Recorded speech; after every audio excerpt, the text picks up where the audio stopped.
Hey everyone, down here. Hey, yeah, here I am. Hey, nice to see you. I've got some tools I want to share with you today, and I hope that it will help you in your classroom, whether it's to save time, make some things go a little bit quicker, or if it's something that will just help your students. That's what the goal of this presentation is today. So let's go ahead and get started. This presentation is called Tools to Save Time in Your Classroom. All right. First of all, recently I read the book The 4 O'Clock Faculty by Rich Chiz. This book is all about not only facilitating professional development in a meaningful way, but also to take control of your own learning. In the book, Rich really professes about you control what you learn, when you learn, and what it is that you want to learn about. And I found it very meaningful with the quote on the screen here. Learning is learning, no matter when. It's even possible that you might learn something that you should never do. So it's really important, whether we're up in front of the classroom or if we're facilitating professional development with a group of educators, that we want to model what we would like to see in the classroom, the behaviors that we wish our students to have, or the strategies we want our teachers to use. It's important that we use them ourselves. When you get into a PD session, what I really ask is that you come in with an open mind. It truly is one of those situations where you're going to get out what you put in. Whether it's something that is directly related to your content area or your grade level, there's always something to take away from it. It may not necessarily be something that the speaker is saying. It could be an idea that is sparked by the person sitting next to you, or just something that pops up in your own head. Maybe it doesn't even have to do anything with the topic, but it's just that time to think and contemplate about what's going on and what could happen. This guy right here, this is Jeff Bezos. He's a man that many overlook. We typically hear about the folks from Apple like Steve Jobs or Tim Cook. Maybe it's Elon Musk and what his next great concept is. But Jeff Bezos has built Amazon from the ground up. What started as an online service to sell books has become an e-commerce giant, interrupting a market and leading the way to a new way to go about doing a daily chore like shopping. But he didn't get there overnight. And what he's got to say here is one of the huge mistakes people make is that they try to force an interest on themselves. You don't choose your passions choose you. Going back to Rich Chiz and guiding your own learning, your passions might not be right there. You don't necessarily see them when you're in college. I had no idea that I wanted to get into educational technology when I was going to Heidelberg and learning about social studies, integrated social studies. It was over the course of time I found what worked for me, and I really found my passion there. So be open to what's around you and listen to those internal voices saying, hey, this is pretty cool. Let's run with it. Here he is. This is Jeff Bezos. This is his office with Amazon.com in 1999. We all have to start somewhere. But what's the point of me showing you Jeff Bezos and Amazon when we're supposed to be talking about saving time in the classroom? Well, that's one of the big things with Amazon. I want to show you this little clip next.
I show this because Amazon did not get to where they are today by resting on their laurels and doing the same thing they always have.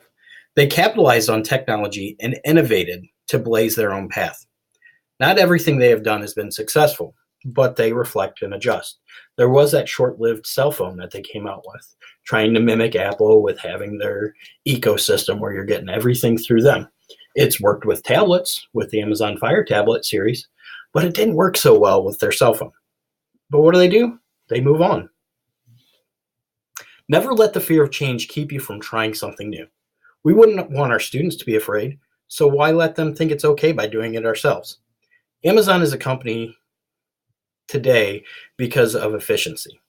These tools I'm sharing with you in this presentation are about capitalizing your time with the students, increasing focus and productivity. So let's get into some of the tools that I want to share with you. The first one is Classroom Screen. So let me exit out and bring that over for you.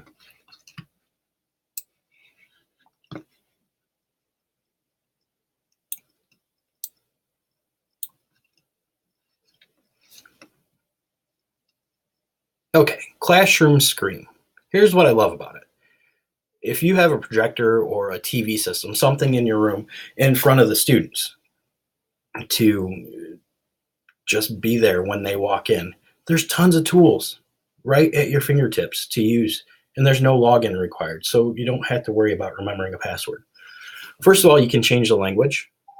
Obviously, you're going to stick with English for that. You can change the background, so you got a wide variety to choose from. Maybe you just want a solid color. Or you can even upload pictures or shuffle. There's a few different options here. So let's go ahead and close that out. Next thing, this is really great for teachers that want to randomly pick names, maybe to call on students or to assign jobs. You can copy and paste or just type the names in here. You can save the list for later, but then you can just choose random names. So you also have an option with some die here to choose from 1, 2, or 3 to pull a random number. Okay. Next one. This is one that a lot of people ask for. If I push start here,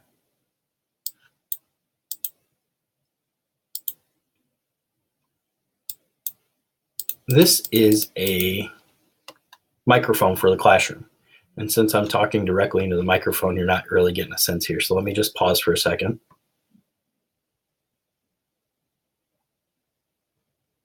So you can adjust the sensitivity of the microphone. Let's go all the way down to 1. When we adjust that and we can set the acceptable level in the classroom, the students can glance up at the board and know whether or not how loud they are is okay. So let's go ahead and close that one. Next one is a QR code generator. So if your students have tablets or if they're using their phones in the room, you can just simply copy and paste. So this is the Classroom Screen. Let me just go grab a different one to show you how quick and easy it is. Hit enter, and there you go. You see how the QR code changed. And we can make it larger so that they can see it from all around the room. And these tools, you can have them all open at once. Shuffle them around wherever you'd like them on the screen. Okay. Next one. This is for drawing on. So if you don't have an actual smart board, but you need some interactive space where you can draw notes, or you can use this to type notes. You also have a smaller inline one, so you can hand draw a message. You have a few different options here. You can change how thick the line is right up here. Change color. There we go. Or erase the whole thing. Next one, this text box. Here you can go and give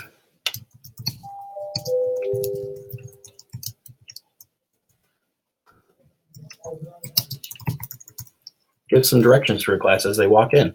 So that's going to allow you to go ahead and put the directions there for the students while you're taking attendance and getting stuff ready. Capitalizing on those few minutes in the class. All right, work symbols. You can tell students, all right, you need to be silent. You can whisper, ask your neighbor, or work together. Here's a traffic light that you can adjust for, have your own meanings in your classroom on what each one of those is. This one is a timer. That's something that a lot of people just go straight to YouTube, or there's a stopwatch on Google. But here you have it all on one screen. So adjust your time. If you want a stopwatch, you can do that instead.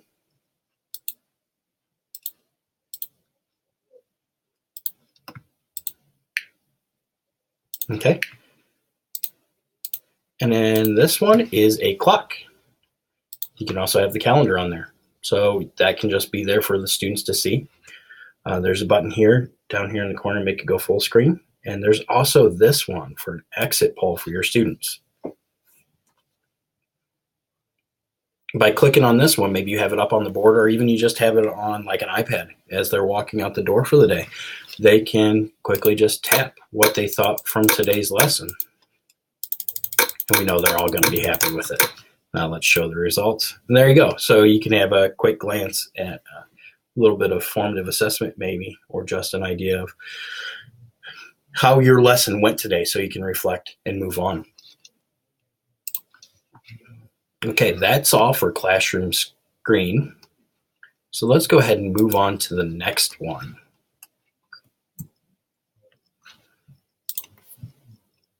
Which is Noisly. This one's been around for a while, but I just found out about it really recently. And some students work better with noise in the background. I know myself, if it's silent in the room, I struggle to be able to maintain focus. I need a little bit of that noise in the background to really narrow in on what it is I'm trying to do. So let's take a look at that one.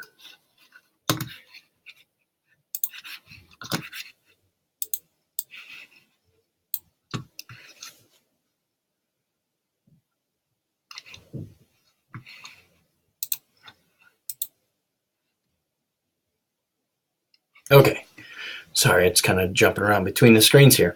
All right, so with Noisly, I can go ahead and push random. And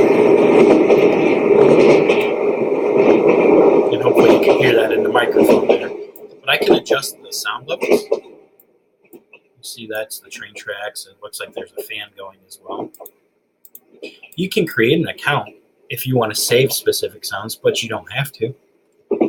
We can do productivity, we can do relax, we have buttons to share it, or we can just simply click on the ones we want.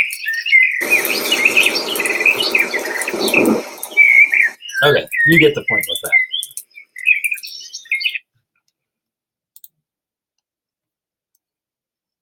Our next tool is Unsplash.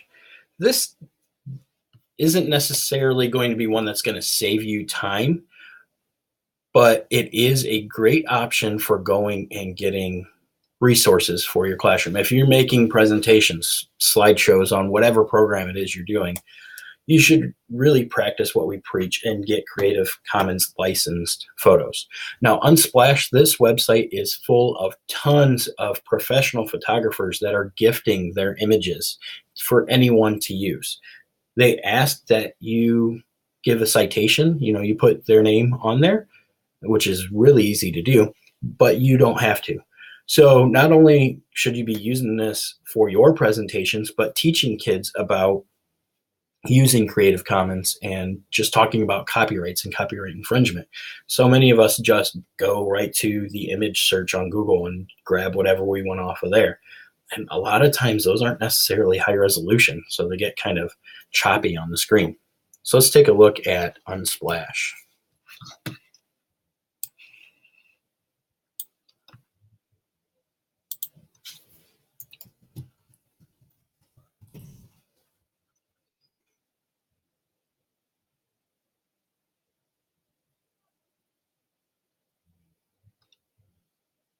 Okay, I'm not really sure what's going on with it today.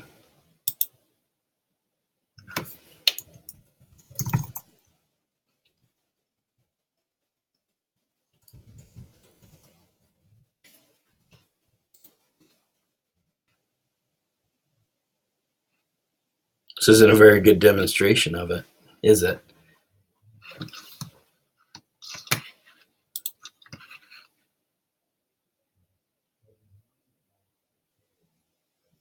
Oh, it looks like it popped over on this screen.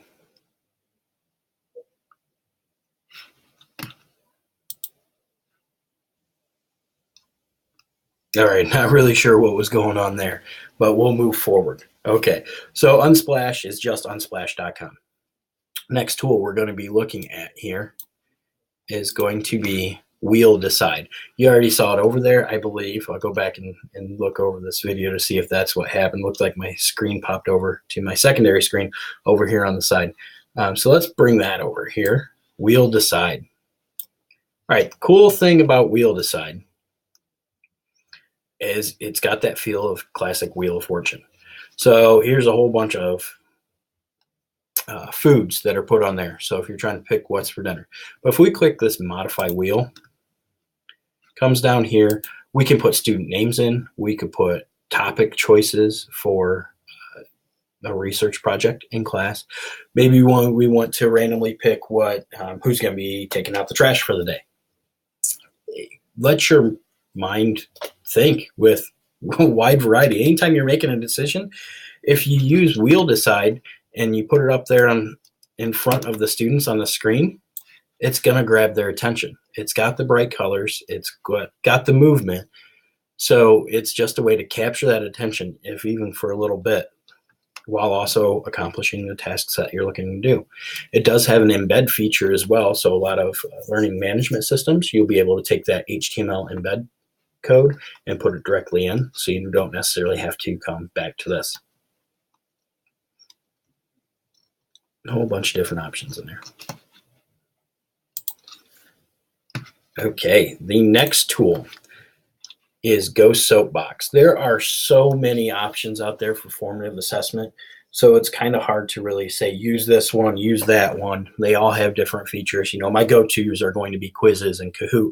Those are ones that really engage the students with a game show atmosphere. But Go Soapbox has something that's a little bit different that I really like. So let me bring that over here. This is what it looks like on the teacher side. I can see that I have one online. So what I did was I just made an incognito window. This is what it looks like on the student side.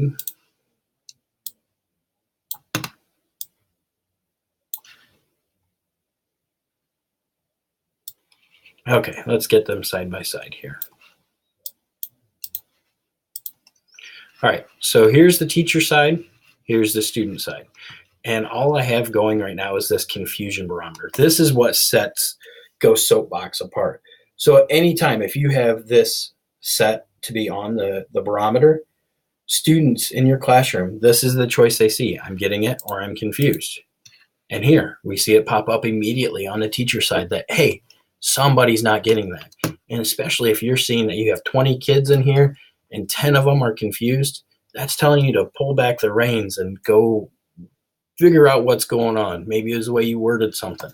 Adjust your lesson plan on the fly to really capture the student's attention and focus on delivering that content in a means that really helps them learn. You have the classic stuff like creating a quiz and creating poll and creating discussion as well. So it's a lot like all the other formative assessment tools, but I really love this confusion barometer option. So let's go ahead and close Go Soapbox. All right, next one, podcasts. There are a bunch of educational podcasts. Now, this isn't necessarily going to save you time in a classroom, but it's a way to maximize your time as an educator. So if you're grading papers, you're in your planning period, or if you have a long commute to work, listening to podcasts is a great way to learn techniques from other people that are out there.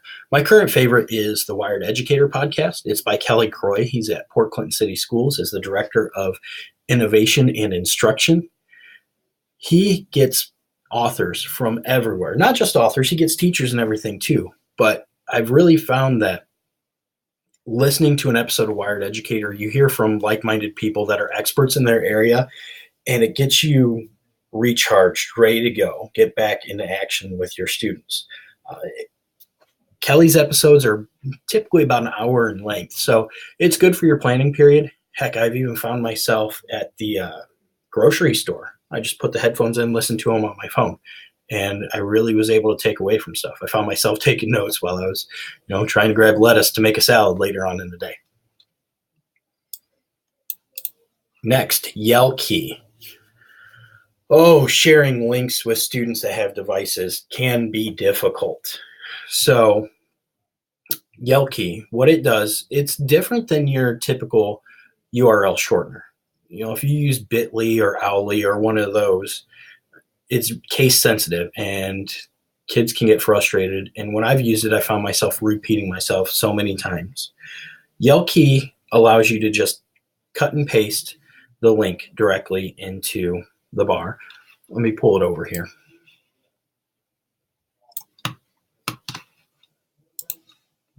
Okay, so let's just say we want to take the link for Yell Key. We're going to drop it in here, paste it on in. You select a time, up to 24 hours. So if you're only going to share it with this class in particular that's in front of you right now, you only need it for a little bit, just put 5 minutes in there. If we hit Generate Yell Key, you'll notice that it creates a link. So now your Yell Key is finally. So you're going to tell your kids to go to yellkey.com/finally. Much easier to say. It uses words that are easy to pronounce, easy to understand, and simple to get to. So now if a student goes to yellkey.com/finally, you saw it just redirect right there. Okay, and as I glance over on my other screen here, I see that I didn't grab Wired Educator to show you. So here's the Wired Educator podcast actual website. You can go through and look at the podcasts that are available. Here are all the episodes that are currently out there. And all you got to do is just find the one you want and click this little play button. Or if you are on an iPhone, download the podcast app. Some of my favorites are with Matt Miller. Here's one with Matt Miller. And anything with Dave Burgess or anybody from the Dave Burgess Consulting Teach Like a Pirate book series. There's 40 different books from that group there. They're phenomenal. George Couros being one of those. Here's Dave Burgess right there. And one of the ones I've taken a lot from was Todd Whitaker. This one's great about school leadership and what it is that teachers can do to have a better classroom and focus their energy specifically on what's best for the students. Okay, tab resize. This is a Chrome extension. I believe it's also available for Firefox, but like always, I'm going to highly recommend that you use Google Chrome as your web browser of choice. So to use it, one of the things that I love with Windows over Mac, which is hard for me to say because I'm an Apple person through and through, but Windows has the snap feature where you can just drag a window off to the side and it snaps in place and you can do side-by-side windows easily. Just click and drag and then it pops right in place. So when I was in a classroom and I was doing my grading, I would have a screen over here and maybe a screen over here, and I could go back and forth and put in my grades pretty easily. Or anytime I'm comparing two things side by side, it's a great option. Now tab resize, this brings it to Chrome. So you just go, it's if you do a Google search, I'll have the links for it at the end here. But it's in the Chrome Web Store. And here's an example of what it does. You can select how many tabs you want to open and how they're going to be set on the screen. I use it right up here. So you can see you got the one by one, the side by side. Sometimes I made this one custom for me because I have a big thing over here where I just want a list on the side here to compare. Or if I need 4 windows going at once to have multiple things coming at me right away. And you can set a few different settings in here, but it's a great option for teachers. I really think it'll help you with grading.